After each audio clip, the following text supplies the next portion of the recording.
L'étendue sans limite de plages dorées était baignée par le soleil éclatant. À travers le champ de bataille, sa chaleur scintillait comme un mirage. La tension était palpable et l'air était épais de l'odeur piquante de terre brûlée. Au milieu du chaos, une forme humaine solitaire émergea. Les innombrables guerres auxquelles il avait participé avaient laissé leur marque sur son armure.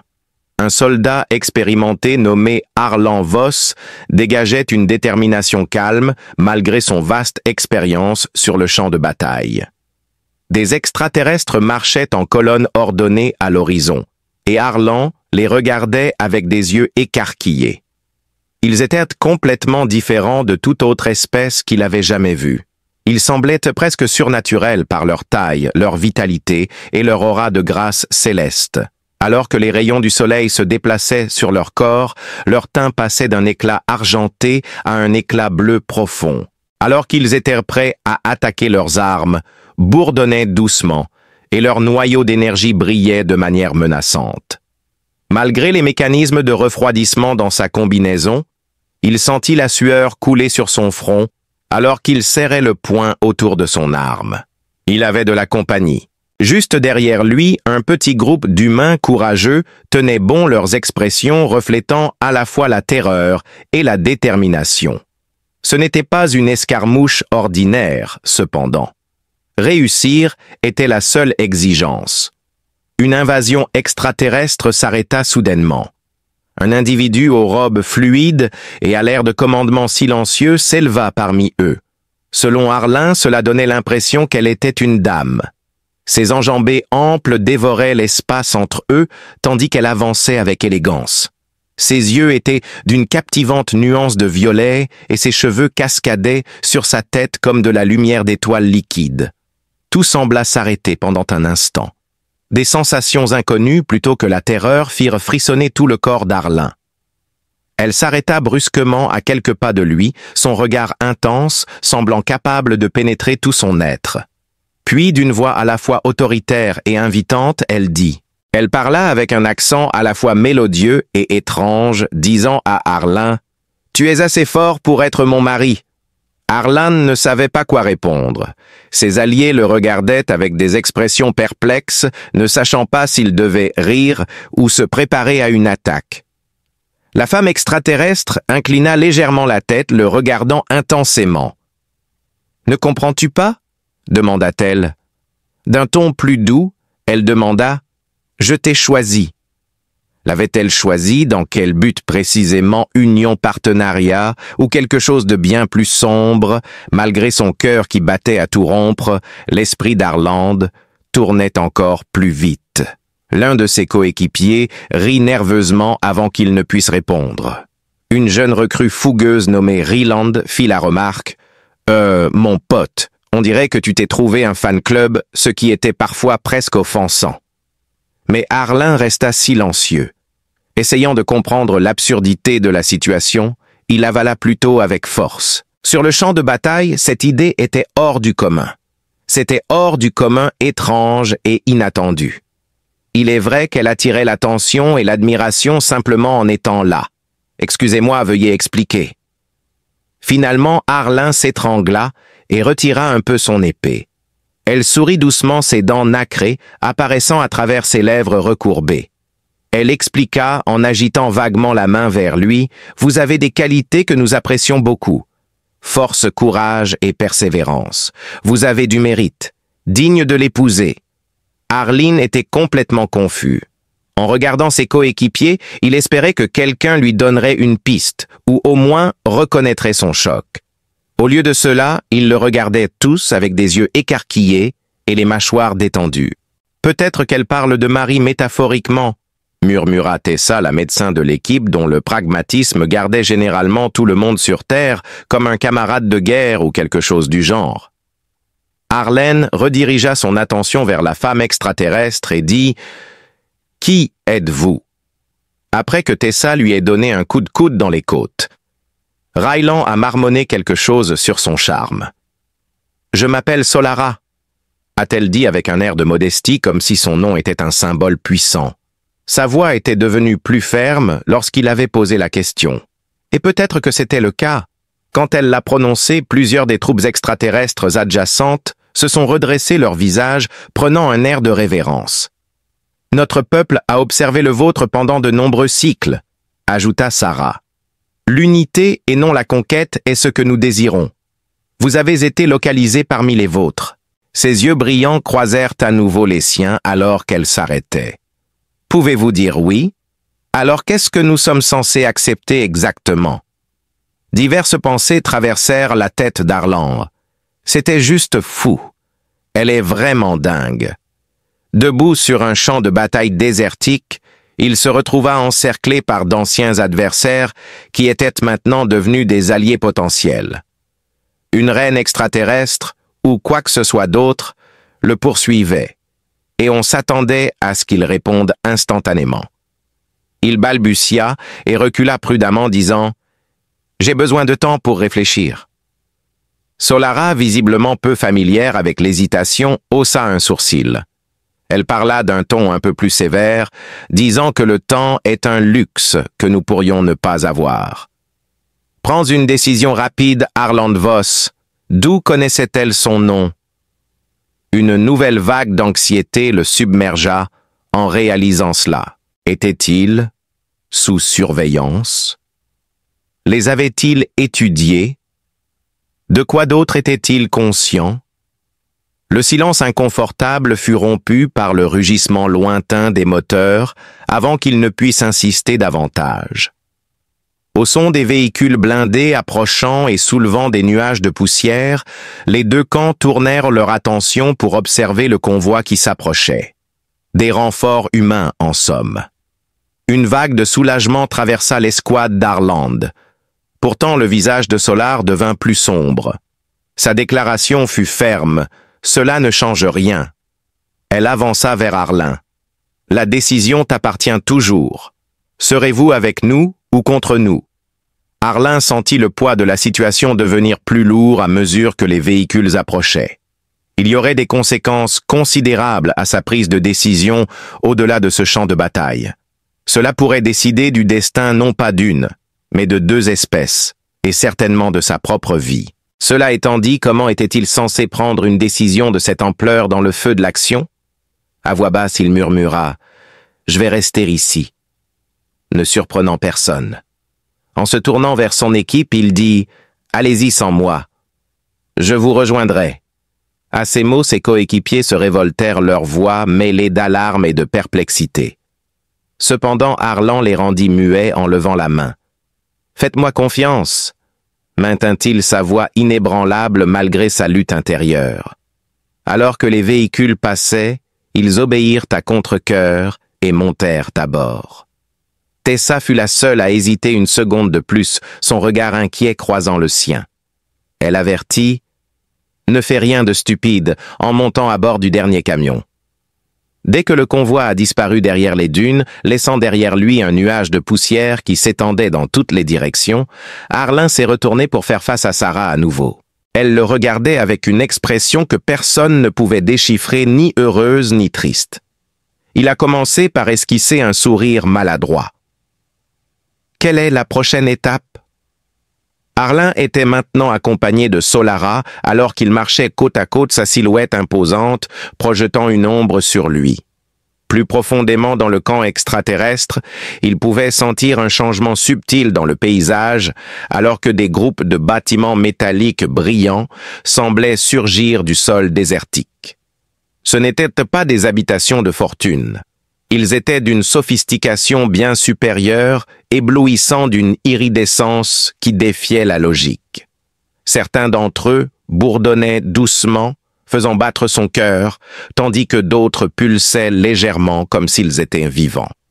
Les guerriers extraterrestres à proximité se déplaçaient avec détermination, en parfaite harmonie les uns avec les autres. Ils étaient tous très intimidants, mais à part quelques regards étranges, Arlin ne recevait aucune attention de leur part. L'air autour de Solara était lourd de royauté alors qu'elle avançait avec détermination sa présence, faisant taire les gens autour d'elle. Son glissement facile laissait Arlan incapable de suivre ses bottes, glissant légèrement dans le sable doux. Alors, eh bien, il finit par briser le silence inconfortable et s'aventura. Pour votre peuple, que signifie en particulier le mot mari? Pour la simple raison qu'il y a généralement beaucoup moins de coups de feu et plus de gâteaux et d'anneaux à la maison. Sarah jeta un rapide coup d'œil dans sa direction, ses yeux violets amusés scintillants. Sa voix restait ferme alors qu'elle décrivait le lien comme étant celui de la force mutuelle et de la confiance. Pas seulement romantique, bien que cela puisse arriver. Pour mon peuple, cela représente un lien entre deux individus dont les esprits s'harmonisent l'un avec l'autre. Je propose une coopération, pas une soumission, en te choisissant. Alors qu'Arling tentait d'absorber ces mots, il hocha lentement la tête. De plus, son attitude devient plus rigide, pas de manière désagréable quand je refuse. Après cela, nous nous séparerons. Notre promesse d'unification cependant demeure. Si tu la refuses, l'humanité n'aura jamais une chance de paix. Ni mon peuple ni moi ne tolérerons l'animosité indéfiniment, mais nous ne forcerons pas non plus la loyauté. Super, s'il te plaît pas de pression. Ensuite, Arling retint l'envie de se pincer le nez. Je vois, je comprends. Choix important. Je m'en fiche. Ils arrivèrent au plus grand bâtiment, une structure en forme de dôme, avec une surface qui ondulait comme de l'eau et semblait légèrement respirer. Malgré ses craintes, il suivit Sarah à l'intérieur, lorsqu'elle lui fit signe de le faire. L'intérieur était stupéfiant, une fusion d'éléments technologiques et naturels qui le laissa soudainement sans voix. La chambre était baignée d'une douce lumière provenant des plantes bioluminescentes suspendues au plafond, et les murs étaient ornés de motifs lumineux, élaborés qui ressemblaient à des constellations. S'arrêtant juste au-dessus du niveau du sol, une plateforme circulaire se dressait au milieu, entourée d'écrans holographiques qui clignotaient avec des informations qu'il ne pouvait pas comprendre. « Voici notre salle du conseil. » Solara lui fit signe de s'approcher. Alors qu'il le faisait, une multitude d'êtres intangibles et éthérés apparurent tout autour d'eux. Ils ressemblaient à Solara, mais étaient tous différents. L'un avait une peau cristalline, un autre des cheveux parsemés de givre, et un troisième avait des yeux orange flamboyants. Avec leurs regards lourds, ils examinèrent tous Arling de près. Elle commença en disant « Salutations humains ». La silhouette à la peau cristalline avait une voix mélodieuse mais imposante. « Notre peuple est dirigé par nous trois. Le commandant Solara t'a identifié comme quelqu'un qui pourrait être un allié. Le poids de cet honneur est-il clair pour vous ?» Aspirant fortement, Arling déglutit. « Eh bien, j'essaie encore de comprendre tout cela, mais je dirais oui. Je suis impressionné. » Le commandant enragé laissa échapper un rire. Cela ressemblait à des charbons qui craquent. « C'est agréable de vous entendre être honnête. En notre présence, peu de gens oseraient parler ainsi librement. La raison en est que la grande majorité des gens ne font jamais face à un défi comme celui-ci. » Solara adressa un léger sourire à Arling alors qu'il marmonnait quelque chose entre ses dents. D'une voix douce mais ferme, l'avatar aux cheveux de givre intervint pour apporter des éclaircissements. La capacité de votre espèce à s'adapter et à persévérer a été tout à fait étonnante. Malheureusement, il y a beaucoup de marge d'amélioration dans la manière dont vous gérez la résolution des conflits. Notre offre s'étend au-delà de l'individu. La planification est essentielle. Se connecter avec l'un de nous ouvre un portail vers nos réalités respectives. Frotte-toi la nuque, Arling, car nous pouvons arrêter le massacre si nous travaillons ensemble. Je commence à me sentir complètement submergé. Écoute, je comprends ça. C'est une belle pensée, mais je ne suis qu'un soldat. Inapte à un rôle de leadership. Pourquoi moi? Avec une douce touche sur son épaule, Solara s'avança. Son toucher était froid mais pas désagréable, et cela induisait une étrange sensation de relaxation en lui. La raison étant que tu te bats non pas pour l'honneur, mais pour rester en vie. La raison étant que vous protégez les sans défense du mal. C'est parce que vous avez décidé de rester sur place au lieu de fuir, malgré vos inquiétudes. Il se sentit ému aux larmes par ce qu'elle disait. Ce n'était pas ainsi qu'il l'avait envisagé auparavant. Suivre les instructions et essayer de rester en vie étaient ses seules préoccupations selon lui. Cependant, il est possible qu'il y ait plus que cela. Le chef cristallin attira son attention d'un geste de la main avant qu'il ne puisse répondre. « Réfléchis sérieusement, mec. Permets-nous de te montrer nos offres pendant que tu réfléchis à tes options. Peut-être que prendre une décision sera plus facile si tu en sais plus sur notre monde. » Après cela, les hologrammes s'estompèrent et la pièce se remplit de nouvelles images vibrantes. Les choses se déroulaient juste devant les yeux d'Arlin et il était fasciné. Imaginez de vastes métropoles suspendues dans l'espace des forêts verdoyantes, regorgeant d'espèces extraterrestres et des sociétés paisibles prospérant côte à côte. Cet endroit était magnifique. Il y avait de l'harmonie et un but en contraste, frappant avec la vie déchirée par la guerre qu'il avait connue. Des images plus sombres cependant suivirent. Des combats éclatèrent, des vies furent perdues, et des civilisations étaient au bord de l'effondrement.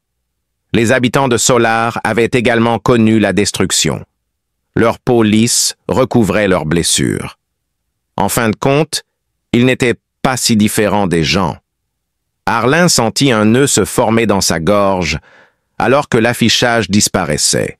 Sa voix était à peine audible lorsqu'il dit « Pourquoi me montrer cela? Afin de démontrer que nous ne sommes pas inhumains, murmura Solara en retour. Les alliances nécessitent la confiance, mais notre objectif est la cohabitation, pas la domination. L'honnêteté est le fondement de la confiance. » Alors qu'il assimilait ce qu'elle disait, Arlin hocha lentement la tête. Il n'avait pas ressenti la moindre lueur d'optimisme depuis son arrivée. Possibilité, pas certitude. Peut-être que cette situation bizarre n'était pas aussi sombre qu'elle le paraissait. Alors qu'il s'apprêtait à parler, il ouvrit la bouche. Dehors, il y eut un tumulte inattendu. Le bâtiment résonnait de cris, puis on pouvait entendre le bourdonnement distinct des armes à énergie en charge. En un instant, le visage de Solara s'assombrit et elle se courba, son langage corporel la trahissant.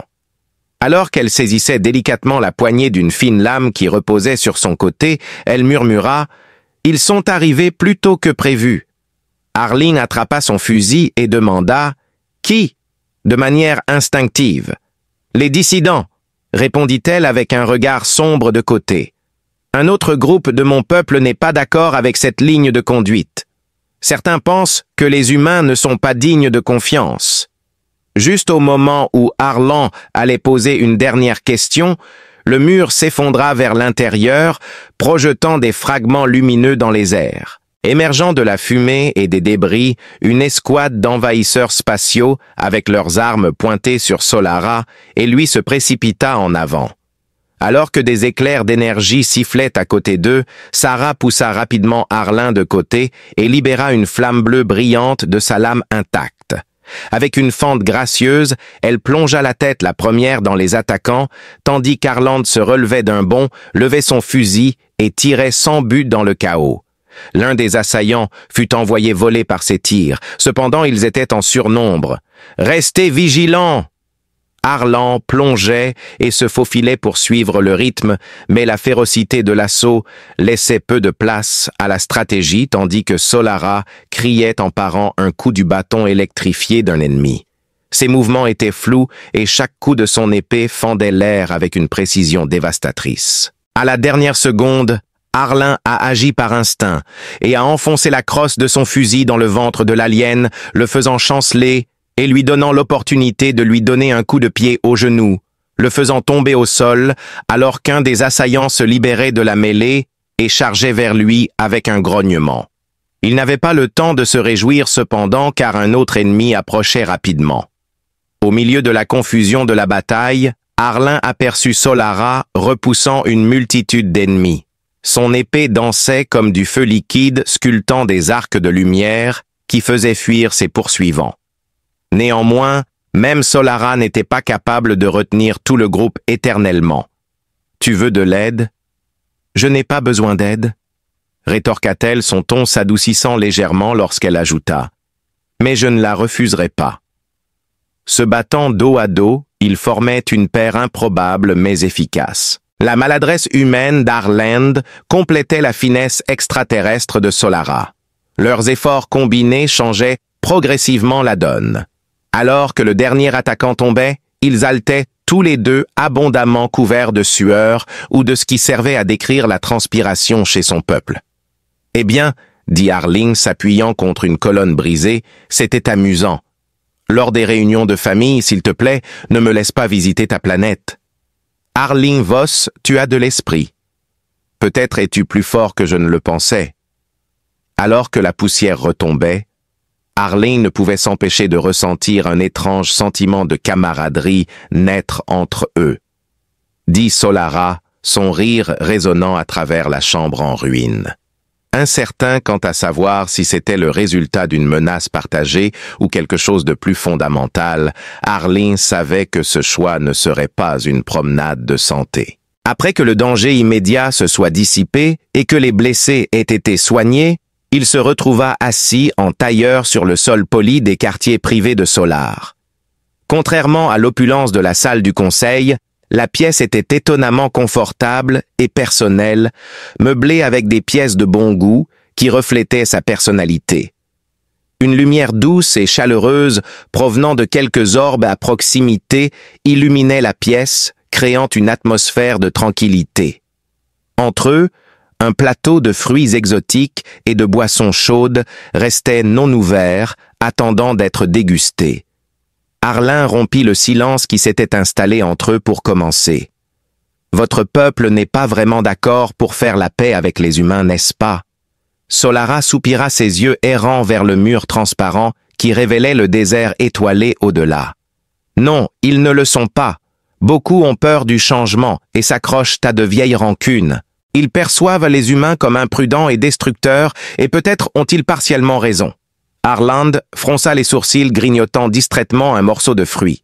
« Ouais, on a fait notre part d'erreur, mais on peut aussi être bon pour se soutenir mutuellement et s'entraider. » Solara interrompit doucement, ramenant son regard vers le sien.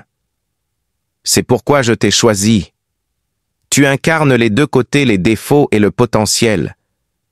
Il est rare de trouver un tel équilibre. » Ces mots le prirent au dépourvu, déclenchant des émotions qu'il n'était pas prêt à affronter. Comment parviens-tu à rester ancré quand il semble que tout s'effondre autour de toi? Sa voix restait ferme, alors qu'elle répondait « Et pourtant, tu persévères. » La question planait dans l'air lourde et inquisitrice, demandant à Arling ce qui le motivait à se battre, même face à une peur écrasante. « La survie, je suppose, protéger les gens qui comptent pour moi, » répondit Arling en haussant les épaules après avoir hésité un moment, incapable de mettre en mots le mélange chaotique d'émotions et d'idées qui tourbillonnait en lui. Sarah hocha la tête avec prudence, son visage s'adoucissant pour des raisons à la fois nobles et incomplètes, s'assurer que demain ne soit pas pire qu'aujourd'hui. Arland se gratta nerveusement l'arrière de la tête et rit nerveusement. « Tu me donnes beaucoup trop de crédit. Je suis juste un gars qui essaie de s'en sortir. » Elle se pencha légèrement en avant, ses yeux violets, rencontrant les siens avec une intensité qui fit accélérer son pouls. « Il y a plus en toi que le devoir et l'obligation. Je le sens. » « Non, elle affirma catégoriquement, son ton doux mais ferme. « Tu es capable de grandeur, Arling. Mais la grandeur exige du courage. Es-tu prêt à l'embrasser ?» Ces mots touchèrent une corde sensible, ravivant des souvenirs de lutte, de sacrifices, de triomphes et de pertes. Il avait toujours été fier d'être réaliste, pratique et ancré dans le réel.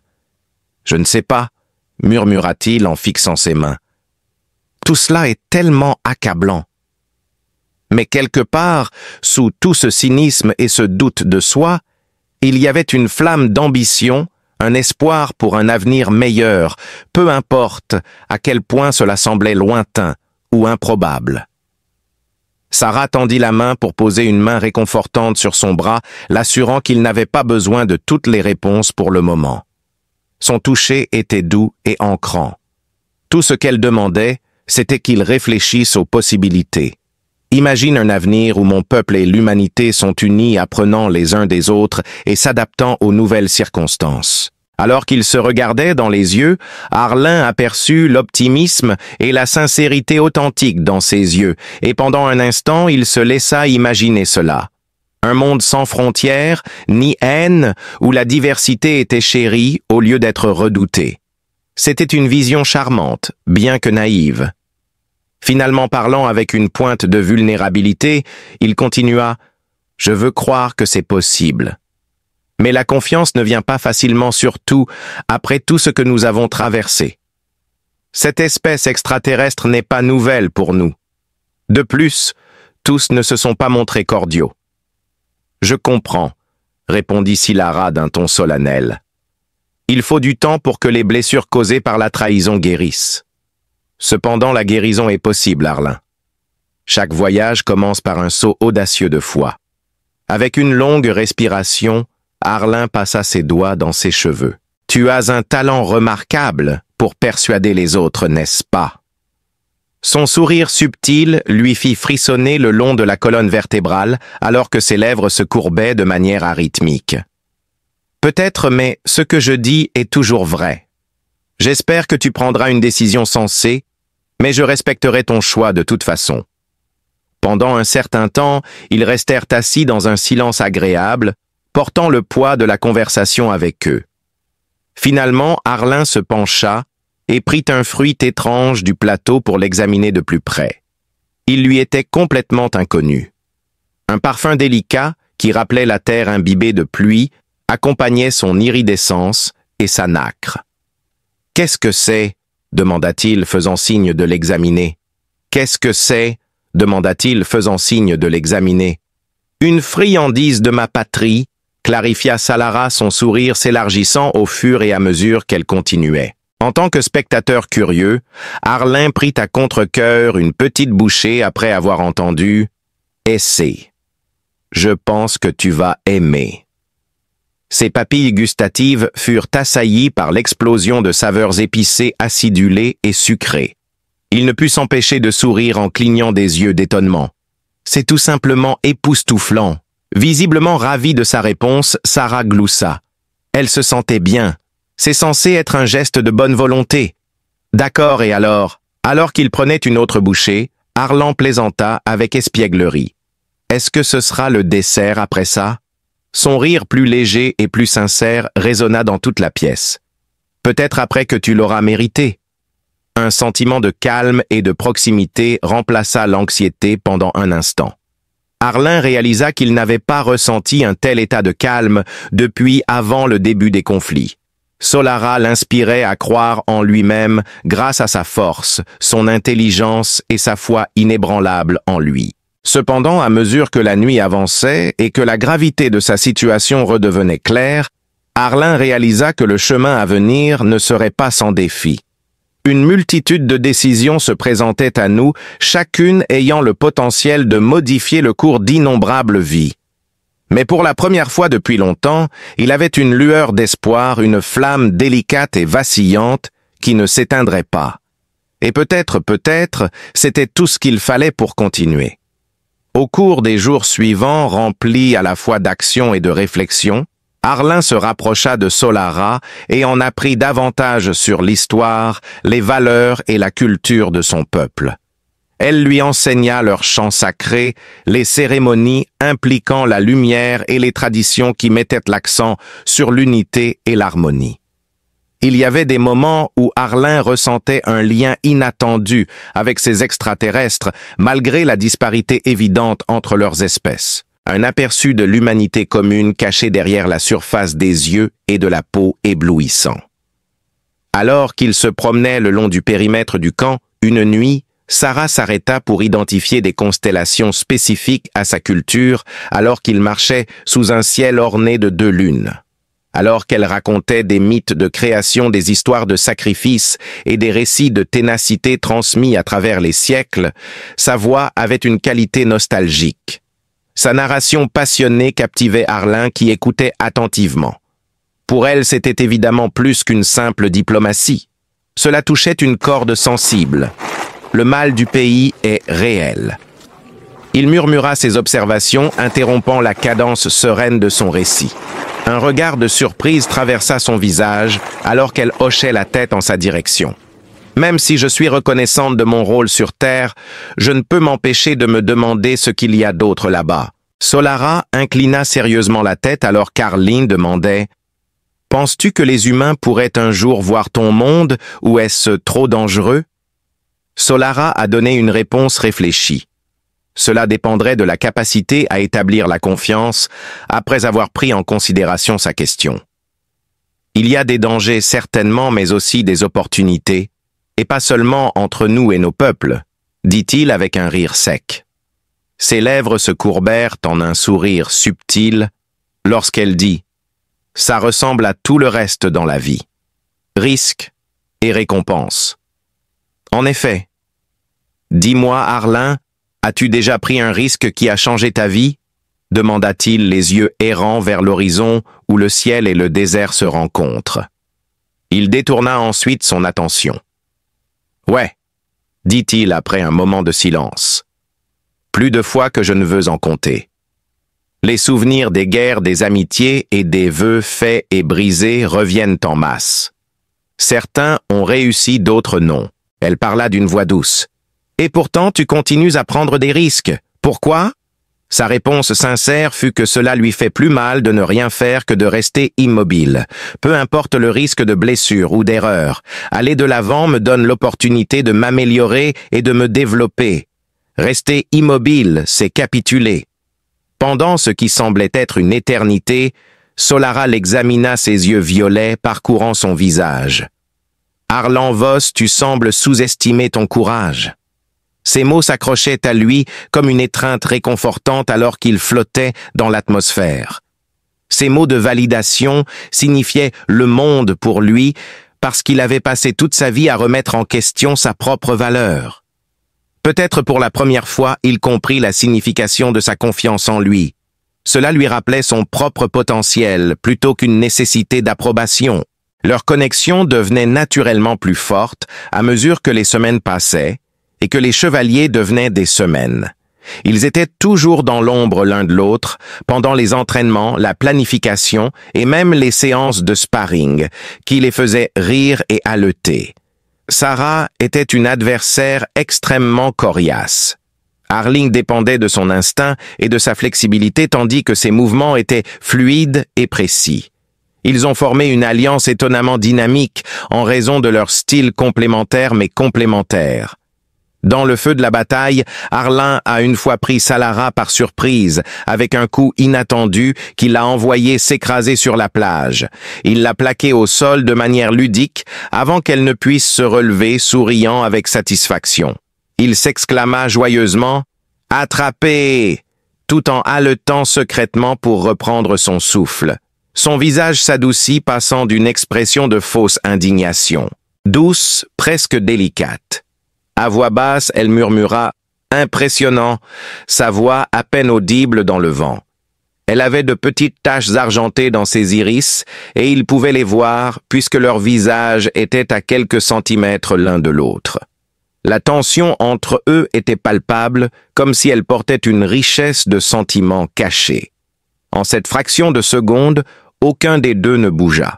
Solara porta alors délicatement une main glacée, mais très tendre, à sa joue. Elle dit quelque chose que je n'avais pas anticipé, et Arlin sentit sa gorge se serrer et sa bouche s'assécher alors qu'il plongeait son regard dans ses yeux brillants. Ce lien, quel qu'il soit, devenait plus profond et plus ancré dans son être même. Ils restèrent dans cette position pendant une seconde supplémentaire, enclavés dans une bulle d'intimité qui dépassait les langues et les espèces. Finalement, Solara rompit le charme, le poussa délicatement de côté et se leva, mais tout ce qu'il put articuler fut un cheval et moi. Tout en enlevant le sable de ses robes, elle invita tout le monde à venir se préparer pour demain. Arlon suivit son exemple et s'inclina, mais il pensait encore à ce qui s'était passé ou presque. Était-ce de l'attirance, du respect, quelque chose de plus? Demanda-t-il. Le conseil se réunira à nouveau. Des questions flottaient à la périphérie de sa conscience. Il n'avait pas de réponse. Dans la salle du conseil, une réunion cruciale allait avoir lieu avec des représentants du camp de la paix et du camp anti-paix, réunis, la tension entre eux étant palpable. Le camp anti-paix argumentait avec véhémence contre toute forme d'alliance avec l'humanité, pointant les conflits précédents et ce qu'il considérait comme les faiblesses perçues de cette dernière. L'avenir de deux civilisations était en jeu dans ces arguments passionnés que Salara et ses alliés ont réfutés avec des arguments pleins d'espoir, soulignant les avantages de travailler ensemble et de se développer mutuellement. Harland était assis dans un coin observant avec un mélange d'émerveillement et de malaise.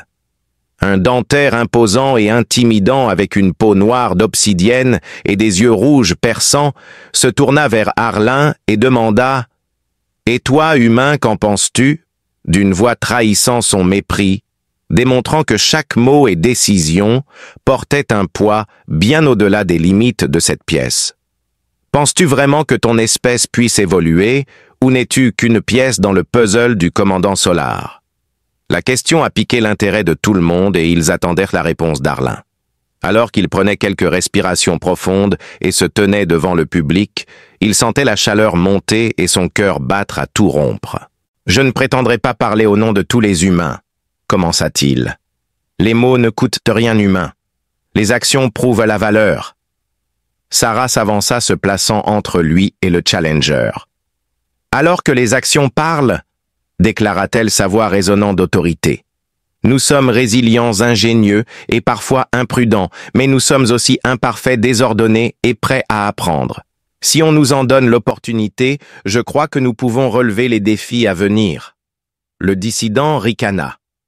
La chambre éclata en murmures d'approbation et de désapprobation. Mais la proposition tenait. Alors que la réunion se terminait, Harlin croisa le regard de Solar et lui offrit un petit signe de tête reconnaissant. Elle lui rendit le geste avec un sourire subtil, sa confiance renforçant sa détermination. Demain, nous mènerons des exercices conjoints les humains et mon peuple travaillant côte à côte. Démontrons l'unité par l'effort, pas par la rhétorique. Les exercices conjoints ont commencé le lendemain matin. Les extraterrestres et les humains ont collaboré pour construire des structures, résoudre des crises simulées et même pratiquer des combats coopératifs. Le scepticisme et les vieux préjugés étaient présents au début, mais au fil des jours, les barrières ont commencé à tomber et des liens se sont formés entre les groupes ainsi qu'entre les individus. Avec une vision partagée de l'avenir, Harlin est resté aux côtés de Solar dans les bons comme dans les mauvais moments. Leur partenariat est devenu un emblème de possibilités, encourageant les autres à surmonter leurs peurs et leurs doutes, et à imaginer un monde où la diversité serait un atout plutôt qu'un handicap. La décision d'épouser Solara n'a pas été prise à la légère par Harlin. Ce n'était pas un choix impulsif ni influencé